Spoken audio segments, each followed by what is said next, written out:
गछरे झुली पड़िले प्रेमी जुगल हाथ धरा देरे ही चलीगले आर पारिकु प्रेमी जुगल मृतदेह ठाब करिछि आम्पानी पुलिस। मृत दुई जन हेले कोकोसरा ब्लॉक आम्पानी थाना अंतर्गत काउडला ग्रामर दिलीप मुंड पुओ नितेश मुंड और गौतमी सराबु बोली जना पड़ी।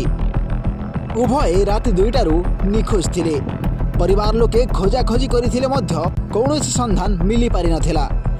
आज सकाळु दुई जनक झुलंता मृतदेह शौच जीवा लोक देखिथिले। घटना संपर्क में आम्पानी पुलिस को खबर देवा परे पुलिस पहुंची मृतदेह जबत करिछि।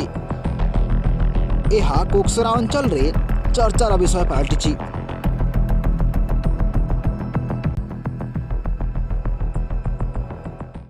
फोन कर मोबाइल रे भी फोन जो होउछि एले फोन नहीं उठेबा से बबली लगेने भी गली यार मुई पछरेली से बबी के भी एबी जी गली पलेली टाने फोन गली से मोर सरार नंबर ने भी फोन गली बुआ एदा मोर बुआरे बगे करम सारे